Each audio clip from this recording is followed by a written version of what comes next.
Hey, welcome. My name is Daniel, and this is Metal Sharpens Metal, the place where I analyze heavy music from a Christian worldview, and where you sometimes come and watch me analyze said music, and sometimes you comment, sometimes you like things, sometimes we have good discussions. I'm grateful for all of that. Thank you for being here. I hope you are edified today. This band is really cool. They did something very special in this album called Of Breath and Bone. The band is called Bellacore, a very exciting band that I discovered over a decade ago. I'm not trying to brag, but thank you, I appreciate it. The song is called Remnants. I had a very hard time picking, or rather, I would have had a hard time picking. I got voluntold to do Remnants, and so okay, fine, because joke's on you, Jonas, and anyone else who picks this band. Every song you pick is going to be a banger, especially from this album. This album was really one that stood out to me. Fun fact, despite how many awesome metal bands there are in Australia, this is only the second metal band from Australia that I've featured on the channel so far. And I don't know how somebody from the sun-drenched, beach-ridden, blue ring octopus-infested country of Australia would be able to make music like this that sounds like you're from a dreary forest in Scandinavia with snow falling. Like, I thought that was kind of like the requirement. That was table stakes to get into melodic death metal. But no, Bellacore is not from there, and they are doing it with flying colors. They are making great music. Very excited to go over this song with you guys today. Let's go check it out.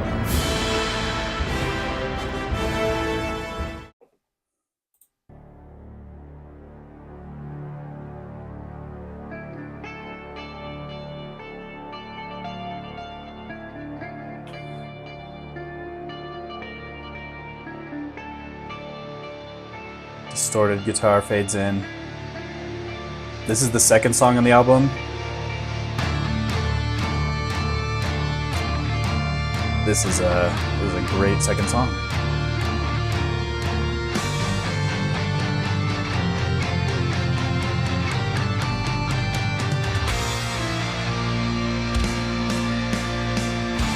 Oh no, not the mute.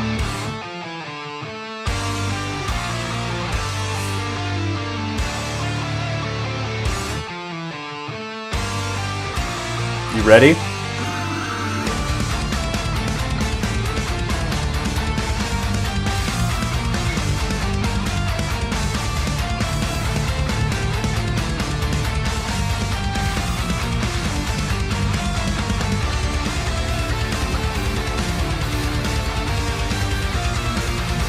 Trem picking with double bass. Just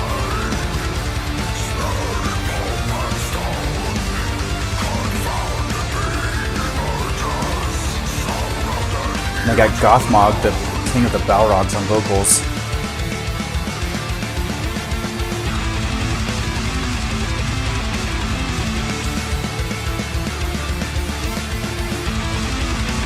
Man, I haven't listened to this song in a minute, and it's so good.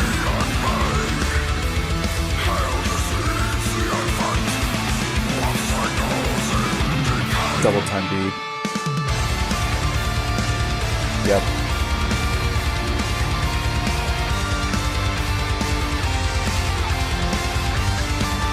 I'm not paying attention to these lyrics. Oof.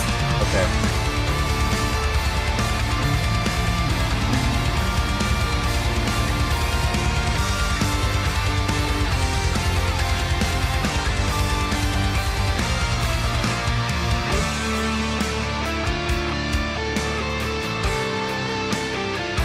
Guys aren't afraid to have really long passages with double bass, super driving, and then they can bring it down for moments like this and just kind of reset you before the next face puncher.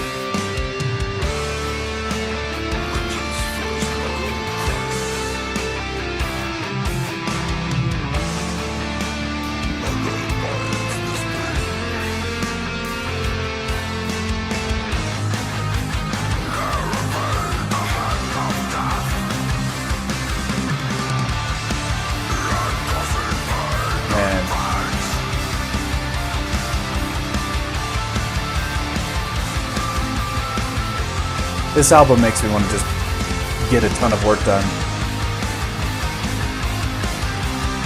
so motivating.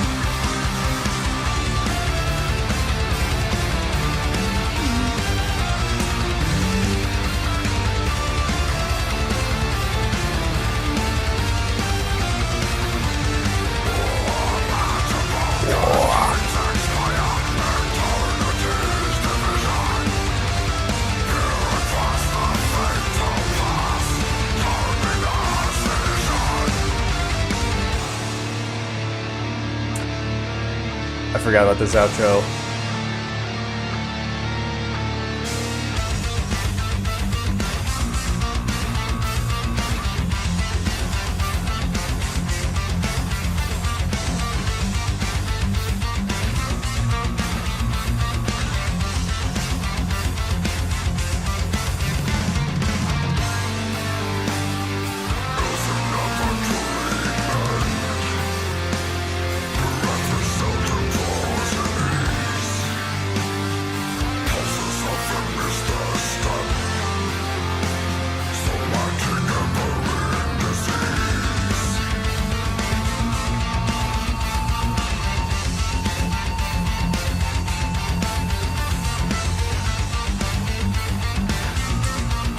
I want to talk about this riff. Just a... Hang on. Oh. There's just a little bit of harmony.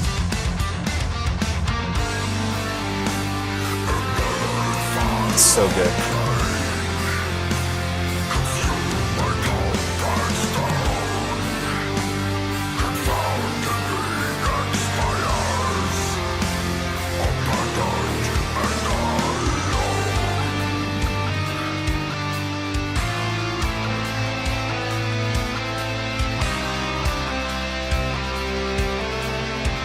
Actually, this is the outro, and I forgot.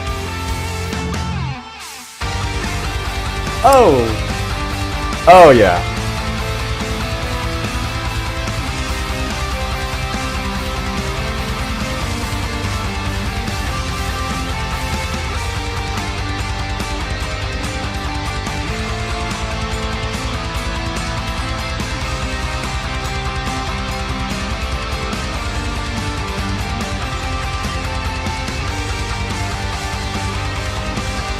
I mean, yeah, it's when I hear this type of music, I just think about running between mountaintops with my sword drawn.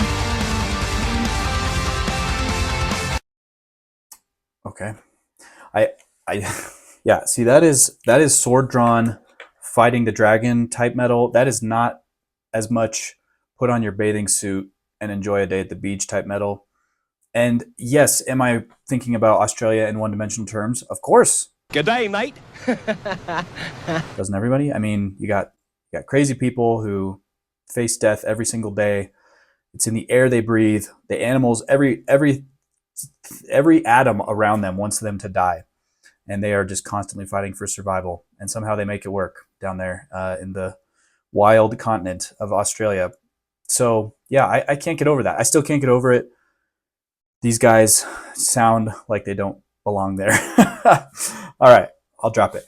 So Bellacore, I'm pretty sure that I found them originally with a random YouTube click because I really liked that cover art with the little, it's Little Red Riding Hood actually. It seemed like one of those paintings that would really stand out in the art museum, you know, next to like some trash that was smeared on a canvas and the banana that's taped to the wall. Like right in the middle, you got French dude paints Little Red Riding Hood with the wolf, you know, grinning at her. I don't know if it's more enthralling that the wolf is just sitting there grinning, or if she's like just, you know, cool as a cucumber, an inch away from the maws of death. So I clicked on it, and then I started really liking the music. I love how that goes together. I love how the visual art and the audible art work together, and just the sheer force of these songs stuck with me. I wanted to listen to more stuff, and this album became my favorite work of theirs. And I've been trying to figure out, like they seem to do a certain type of riff a lot on this album, and they do it really well. It's the type of riff where the notes stick out really clear. It's that thing they had at the end. And so they've got like those kind of stabby, staccato-y, fast picking, is it alternative picking? It's just a flurry of sound. And when you kind of like zoom out and just listen to it as a whole, it carries the melody progression in the way that it wants to go. What would you call that type of riff? Wow, that is metallic-y. You know, Lorna Shore uses them a lot. In Flames uses them a lot. It's in tons of metal. I'm trying to figure out a good name for it, and I'm probably just too ignorant to know the name of it. But yeah, sometimes it's also hard to type in into Google because they don't get that. Google's like, I feel nothing. I'm a computer. But then wait. But it dawned on me, am I just thinking of thrash riffs? Is that all these are called? Like, I don't know for sure.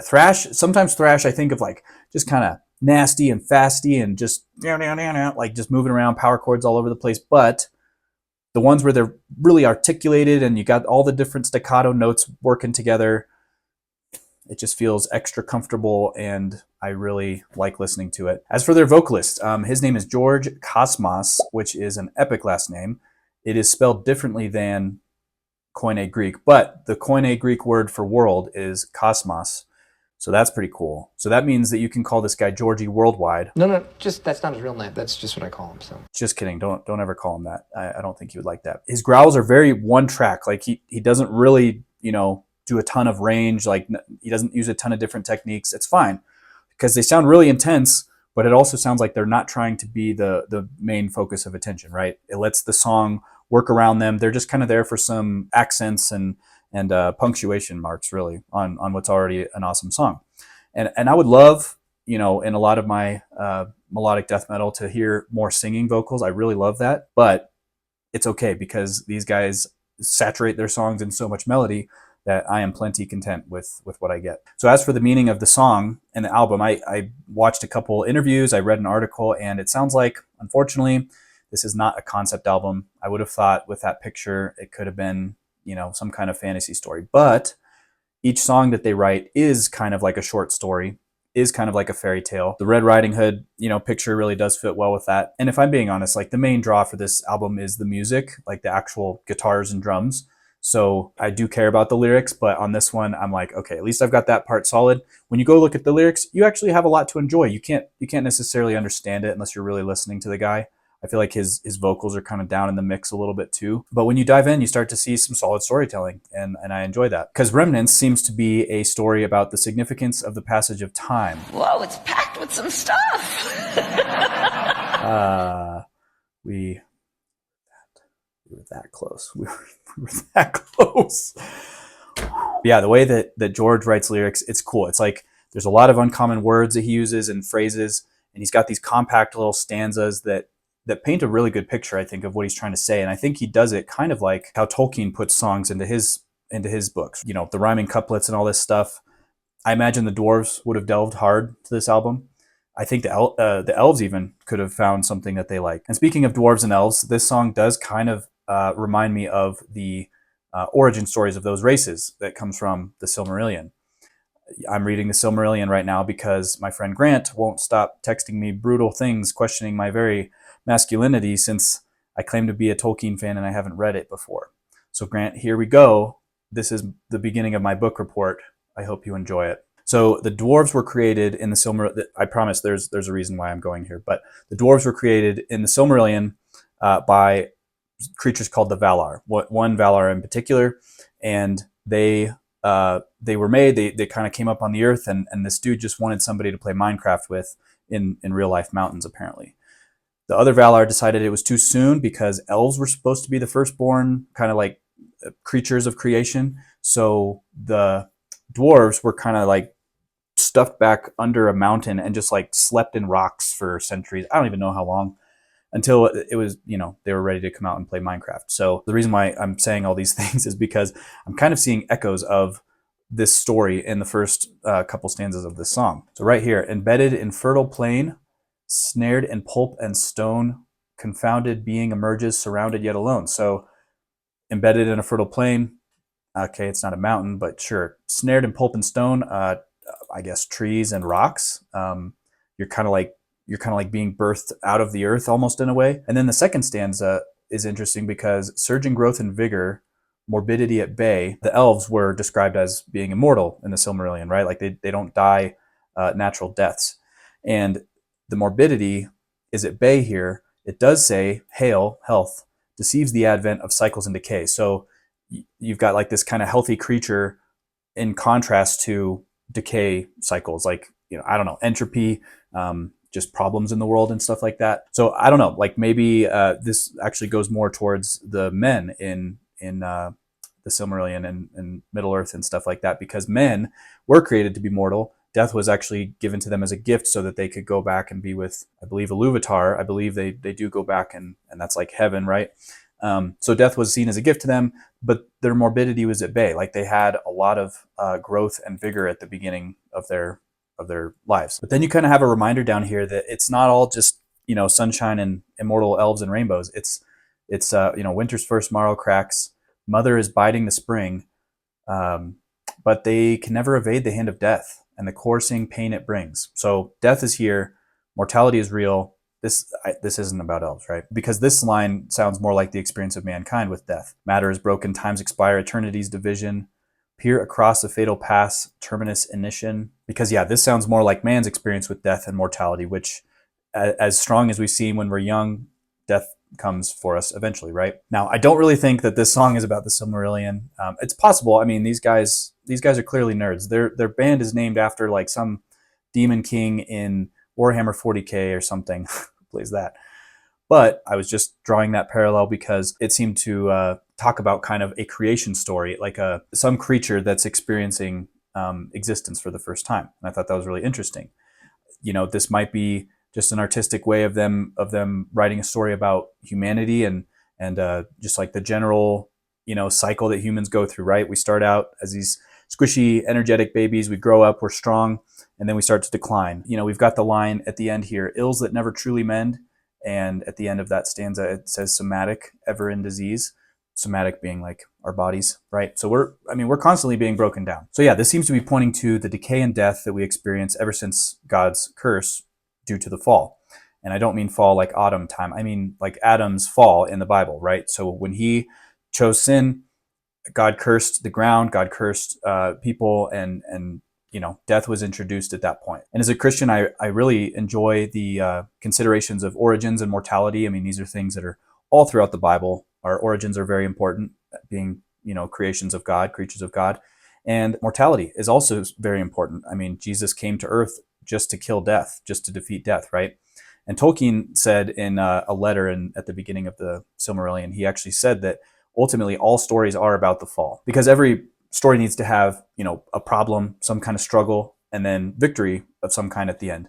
And Jesus is the victory that's offered to us because he, like I said, came to defeat death and do what Adam never could do. So the glory of the biblical story is that the ills we never can truly mend actually can be mended by a gracious God. And this album, I mean, I don't think these guys are Christians. I don't think they were writing from that perspective, but I really do appreciate the kind of the morals and the stories that you can find in fairy tales, right? And sometimes them touching on these things, it means that they're going to be touching on truths that are found in the Bible as well, because again, a good story is going to be referring to the fall and potentially some kind of redemption. Unfortunately, this song doesn't end with redemption, but it's still a very good song. So if you're looking for just a fun, clean album with fun fairy tale type stories and melodic riffs stuffed into the rafters of every song, here it is. This is the one for you. Go listen to this album if you haven't heard it yet. It's absolutely incredible for melodic death metal enjoyers. So let me know in the comments if you are an enjoyer of this type of music, or if maybe you're someone else. And if you're someone else, and who are you? What are you doing here? Who do you think you are? I'm just kidding. You can stay. Hope you enjoyed the song today. Hope you enjoyed the analysis, and I'll see you in the next one. Bye. Today we are going over an album called Does this album make you want to buy a bunch of Warhammer 40K miniatures and maybe not even end up gluing or painting them? Because I'll get around to it one day, babe, I promise. Or just me.